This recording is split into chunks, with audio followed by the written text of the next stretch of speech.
Hello and welcome to the 45th episode of our weekly Unity tip roundup, where we take a look at the tweets that were posted or mentioned on or around each Tuesday under the Unity tips hashtag.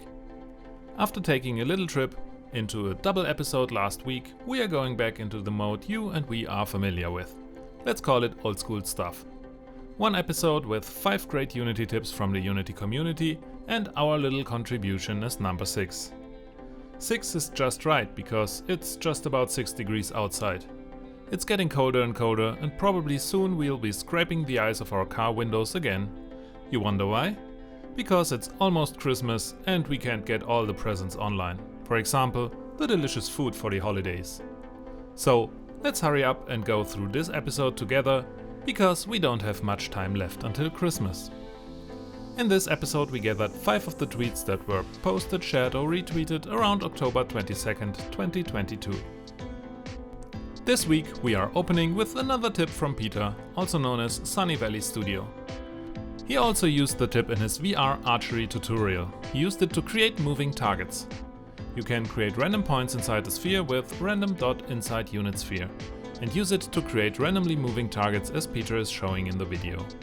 In the tweet you can also find a code example. Elvis is back, if we counted correctly, for the 7th time by now. That's great, thanks for your tips. This week he's showing us something from his bag of tricks that surely will help you out. If you are having trouble finding triggers and colliders that overlap, use the physics debugger. You can find it under Window, Analysis and click on Physics Debugger. Check the tweet for a small animation on this topic. Pixel Shenanigan is kind of part of the regular Unity tip roster, as he is with us almost every time now. He always explains each of his tips very well in graphics that are added to his tweets. This time is no exception. Today he describes a solution if you want to rotate your game model around a different pivot. You can place an empty game object and use it as an anchor. Place it at the hinge or rotation point, make it the parent, and then you can rotate the anchor to move your model. That is one of those neat and simple tricks that will come in handy very often. Something that also happens on a regular basis: new faces in our video. That really makes us very happy. Therefore, hey Herbst, nice to have you here. Herbst joined Twitter in January 2020, has 2012 followers, and is the founder of Needle Tools. He is not only a developer, but also a designer.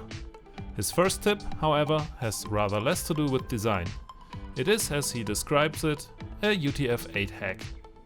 You can replace slashes with another Unicode character that looks like a slash but is apparently something called a full-width solidus. This gives you the illusion of using slashes in menu items or other places where usually a slash wouldn't work. It is a nice tip to get a little bit more creative leeway in your project. And here is a second new face for this week's video. Lukman from Pakistan is also joining us for the first time. He runs a blog called Gamer to Game Developer and is also the developer of the game Home by the River. You can download the demo of his game, which is inspired by Stardew Valley and Terraria, on Steam. He currently has 228 followers. Lukman writes in his Unity tip that he likes to see the names of other items in his arrays. But this hides the index of the items. He shows us a quick workaround. Right-click the item to see the index. You can then copy the property path and paste it into any text editor to see the item number. Maybe not something you need every day, but it might be handy once you need it. You can find some screenshots in his tweet. As always, we close this episode with one of our Unity tips. This week we show you how to disable sky reflections. More specifically, how to remove sky specula from the scene without reflection probes for dynamic lighting using ray-traced reflections and GI. To do this, simply go to the project settings, graphics, HDRP global settings, frame settings, camera, lighting, and deactivate the item sky reflections. In our tweet we have also added a short video. Give it a look to see this in action. This was episode 45 of our Unity tip video series. Once again, we have to say thank you to the great community. Without all of your tips, these videos would be quite boring. And every time you think all the great tips have already been written, a new one comes along that blows us away. Thank you for that. We learn something new with every episode. An especially big thank you goes out to the 5 participants that were with us this week. So, if you're not scraping the eyes of your car windows, say thank you in the form of likes and shares, or maybe follow the accounts directly. Everyone is happy about this kind of appreciation. These are small things, but they can motivate everyone to keep sharing.